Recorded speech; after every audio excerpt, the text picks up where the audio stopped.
Bonjour à tous et à toutes. Il y a maintenant un moment, j'avais posté ma première vidéo sur YouTube. En fait, c'est un tuto vidéo où j'explique comment créer son thème astral en ligne, tout seul, comme un grand. Et l'intérêt de ça était de vous permettre d'être autonome.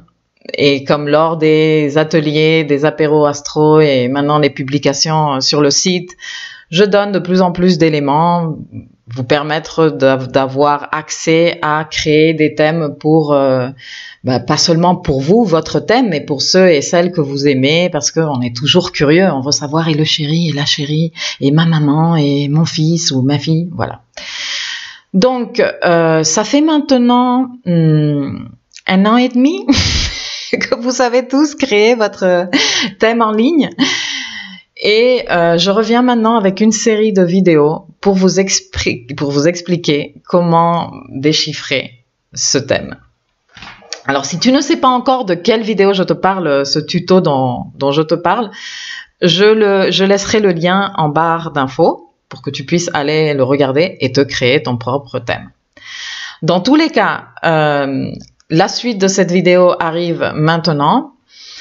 Je vais faire la vidéo que je présente aujourd'hui est comme une espèce d'introduction au travail que je veux faire avec vous avec cette série de astro basiques. Sachez que j'ai essayé plusieurs fois d'enregistrer cette vidéo, de faire court. J'y arrive pas. Du coup, cette vidéo va être elle-même divisée en 2 parties. La première qui est un avant-propos, une présentation et avant-propos, où je veux vraiment toucher quelques thèmes qui sont hyper importants sur l'astrologie pour moi. Et je veux que ça soit clairement dit. C'est ma chaîne, je le souhaite. Et la deuxième, où je vais vous présenter les 10 niveaux, les 10 premiers niveaux d'analyse et d'observation d'un thème astral que je développerai bien évidemment dans les vidéos à venir. Voilà, alors sachez que ces 2 petites premières vidéos vont être plutôt générales. Dans celles qui suivront, je traiterai tous les points plus en profondeur. Et comme je vous disais, avant d'entrer dans le vif du sujet, je souhaiterais faire quelques précisions rapides, mais je vais en avoir au moins pour 7 minutes plus ou moins, sur l'astrologie et sur la lecture d'un thème astral. Alors, d'abord, point numéro 1, la lecture d'un thème n'est pas une activité qui puisse se faire vite fait. Une carte astrale contient énormément d'infos. Et même si je suis la première à être très curieuse et enthousiaste, le plus sage, c'est de s'attaquer à la découverte de ta carte ou de quelconque carte, également avec beaucoup de patience, ok? Je pense que à ce stade, tout le monde sait que notre thème astral est une instantanée, une photo du ciel, le jour, à l'heure et de l'endroit où chacun de nous est né. Il s'agit donc d'une carte du ciel. C'est pour ça que je l'appelle carte astrale. Si la date, l'heure ou le lieu change, les éléments vont changer, vont bouger, et donc la lecture de la carte changera également. De ce fait, chaque carte astrale est pratiquement unique. L'astrologie est une discipline qui s'exprime à travers de symboles et grâce à tout un langage symbolique. Alors déjà, chaque astrologue a sa propre méthodologie. Cependant, il faut savoir qu'il y a des codes astrologiques qui sont incontournables qu'il faut connaître pour arriver à déchiffrer une carte, indépendamment de la méthodologie de chacun. Alors, la lecture de l'ensemble, parce que même si on s'attaque à la lecture de la carte partie par partie, disons dans le détail, il ne faut pas oublier que ce qui compte finalement, c'est l'ensemble de la lecture. Ok ? Donc la lecture de l'ensemble peut être très riche. Et lors d'une consultation, le rapport de confiance entre l'astrologue et le consultant est indispensable. Je dis ceci parce que il m'est arrivé beaucoup de fois que lorsque je pose une question, qu'est-ce qui s'est passé ici, ou quand est-ce qu'il y a eu ça, ou etc., non, pour avancer lors d'une consultation, il y a eu des personnes qui étaient non mais tu peux pas le voir sur la carte. Alors, pour qu'une lecture soit utile et intéressante, il faut savoir d'abord que l'astrologie n'a rien à voir avec la voyance, la magie, la divination ou quelconque autre méthode d'obtention d'informations qui s'affranchit des lois scientifiquement prouvées.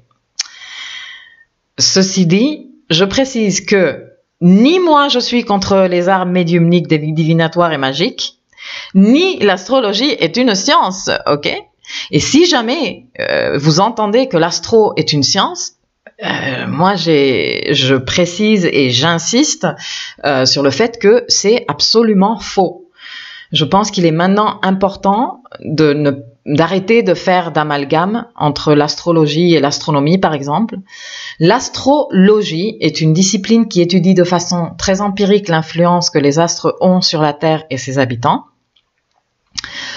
Moi, je ne veux pas m'étendre pendant des heures sur ce sujet, comme je vous disais au début de la vidéo, parce que ceci est juste un avant-propos, donc on va pas le transformer dans une classe magistrale. J'aborderai ces sujets plus en profondeur, et si tu es particulièrement intéressé, n'hésite pas à me le faire savoir dans les commentaires. Mais dans tous les cas, je voudrais clôturer cet avant-propos en disant que l'astrologie est un corps de connaissances et de savoir dont les origines sont millénaires.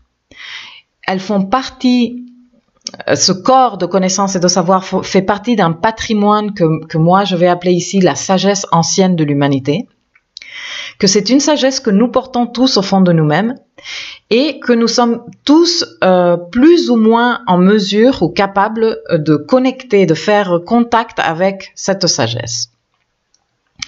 Plus ou moins capable, je dis, parce que ça va dépendre de l'éducation qu'on a reçue, des croyances que l'on a, etc., etc.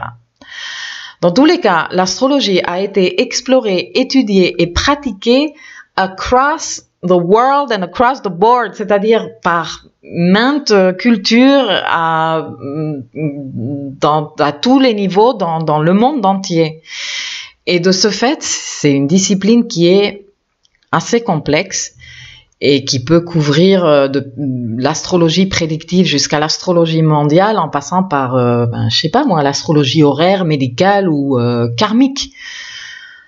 Donc, de par le fait que l'astrologie a été autant explorée, étudiée et pratiquée par autant de cultures différentes à autant de moments de l'histoire de l'humanité différents, il existe une multitude assez hallucinante, j'ai envie de dire, de techniques pour dessiner les cartes, mais surtout pour les analyser, et les étudier et les déchiffrer.